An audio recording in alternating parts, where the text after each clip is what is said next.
Hi everyone, you welcome on my channel. और आज हम सीखने वाले एज का यूज और बीइंग का यूज। इसकी हिंदी क्या होती है और किस तरह यूज करते हुए सेंटेंस के अंदर, चलिए ये सीखते हैं। जब ये हिंदी होती है इसकी के नाते और के तौर पर, दोनों की ही, एज की भी और बीइंग की भी। इस पे एक सेंटेंस बनाते हैं और सीखते हैं। जैसे कि मैं इस कंपनी में काम कर रहा हूं एक मैनेजर के तौर पर। जब भी इसकी हिंदी आएगी तौर पर और के नाते, तो आप यूज करेंगे एज अ मैनेजर या बीइंग अ मैनेजर। जैसे कि मैं इस कंपनी में काम कर रहा हूं एक मैनेजर के तौर पर। I am working in this company as a manager.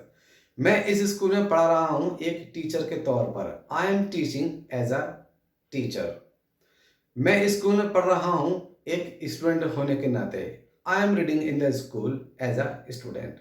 तो या तो आप एज का यूज करेंगे या फिर बीइंग का यूज। ध्यान ये रहे, जब भी आप एज का यूज करेंगे या फिर बीइंग का यूज करेंगे तो साथ ही साथ आपको ए का यूज करना है।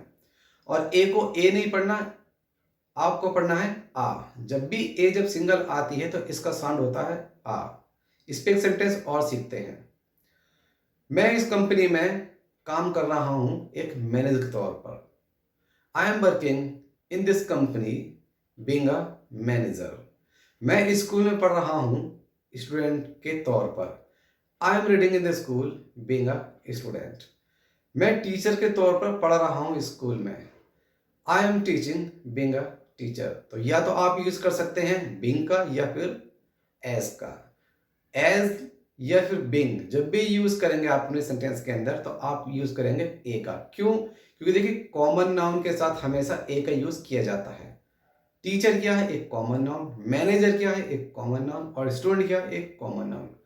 अब आप सोच रहे हैं सर कॉमन नाउन को कैसे पहचानना है। देखिए, जब भी इस तरह का सेंस आता है, जैसे कि मान लीजिए मैनेजर, मैंने अपने सेंटेंस में यूज किया एज अ मैनेजर। अब मैनेजर कौन सा है, किस टाइप का मैनेजर है, क्या क्या चीज वो मैनेज करता है, तो नहीं पता। जब कंफ्यूजन का सेंस हो, थोड़ा सा कंफ्यूजन का मतलब कि प्रॉपर तरीके से ना पता हो इसका वर्क क्या है, एज ए कॉमन नाउन है मैनेजर, तो आप यूज करेंगे ए का।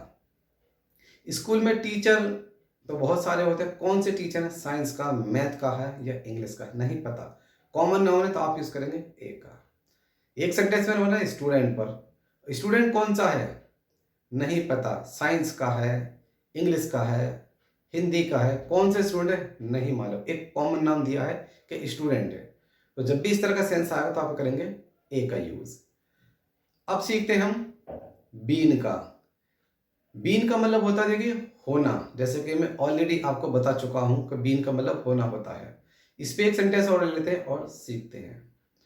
देखिए, बीन का यूज तब किया जाता है जब कोई काम हो गया हो। जैसे कि वह चला गया है, तो ही हैज गॉन भी होता और ही हैज बीन सेंट भी होता पैसिव वॉइस में। जैसे कि बारिश हो गई है, इट हैज बीन रेन। बारिश हो गई है या बारिश हो चुकी है।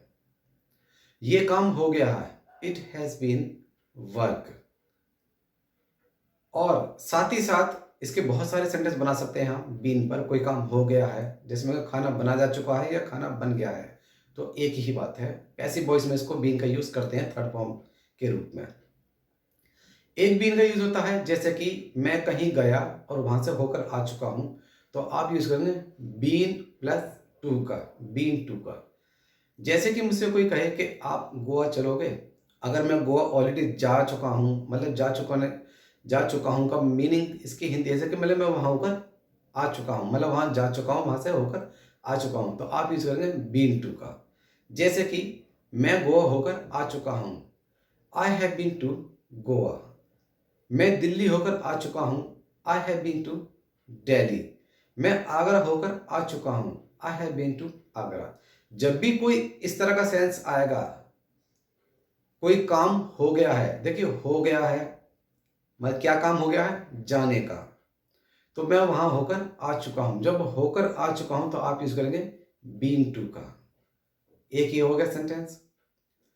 देखिए, इसमें बीन का मैंने बता दिया आपको, और एस का बता दिया, प्लस बीन का भी बता दिया और बीन टू का भी बता दिया। अब एक एडवांस बीन का यूज एक जगह और होता है। जैसे कि कोई चीज दिखाई नहीं पड़ती। जैसे कि मान लिया जाए, अगर आप रोजाना पार्क में जाते हैं और मैं आपसे ये कहूं आप 2-4 दिन मुझे नहीं दिखे, तो मैं क्या कहूंगा? आजकल आप पार्क में दिखाई नहीं देते। तो दिखाई नहीं देते, तो ना तो आप सी का यूज़ करेंगे, ना वॉच का यूज़ करेंगे, आप यूज़ करेंगे बीन का यूज़। जैसे कि आजकल आप पार्क में दिखाई नहीं देते, you don't been at park, आजकल आप पार्क में दिखाई नहीं देते। तो जब भी इस तरह का सेंस आता है दिखाई नहीं देते, तो आप यूज़ करेंगे बीन का। ये एडवांस लेवल पे यूज़ होता है बीन का, लेकिन अभी तक आपने पैसिव वॉइस के साथ बीन का यूज़ पढ़ा होगा, बीइंग का यूज़ पढ़ा होगा। मोस्टली होता क्या है, देखिए एडवांस इंग्लिश थोड़ी-सी समझ में नहीं आती, कभी-कभी ये सब चीज़ लॉजिक का खेल होता है। तो बीन का भी बहुत ज़्यादा यूज़ होता है। आप न्यूज़पेपर पढ़ेंगे या किसी मैगज़ीन में पढ़ेंगे तो इसका बहुत ज़्यादा यूज़ किया जाता है बीन का। जब भी इस तरह का सेंस आएगा कि आजकल आप दिखाई नहीं पड़ते, तो आप यूज़ करेंगे बीन का। आजकल बच्चे स्कूल में दिखाई नहीं पड़ते। आजकल का सेंस पे आएगा दिखाई नहीं पड़ते, तो आप यूज़ करेंगे बीन का। Children don't been in the school, आजकल दिखाई नहीं पड़ते। देखिए जब भी दिखाई नहीं पड़ते और आजकल दोनों सेंस जब आएंगे तो आप यूज़ करेंगे बीन का। आजकल टीचर स्कूल में दिखाई नहीं देते, teacher don't been to in the school, been in the school. देखिए बीन टू थोड़ा सा मिस्टेक हो गई है इस सेंटेंस के अंदर। दूसरा सेंटेंस बना लेते हैं। होता क्या है, देखिए जितनी मैं सेंटेंस बनाता हूँ तो मैं बीच में कोई कटिंग नहीं करता, इस वजह से एक आध मिस्टेक हो जाती है, माफ़ी चाहूँगा इसके लिए। एक एक सेंटेंस और बताते हैं इस पर। आजकल आप जिम में दिखाई नहीं देते, you don't been in the gym. आजकल आप दिखाई नहीं देते, जैसे नॉर्मली बोलेंगे आजकल दिखाई नहीं देते, आप कहाँ रहते हो, यू डोंट बीन, आजकल आप दिखाई नहीं देते, यू डोंट बीन। तो यू डोंट बीन का यूज़ आप कर सकते हैं। जब भी इस तरह का सेंस आएगा आजकल आप दिखाई नहीं देते, तो आप यूज़ करेंगे बीन का। साथ ही साथ डू नॉट किसके साथ लगाना है, डज नॉट किसके साथ लगाना है, आप ऑलरेडी जानते ही हैं।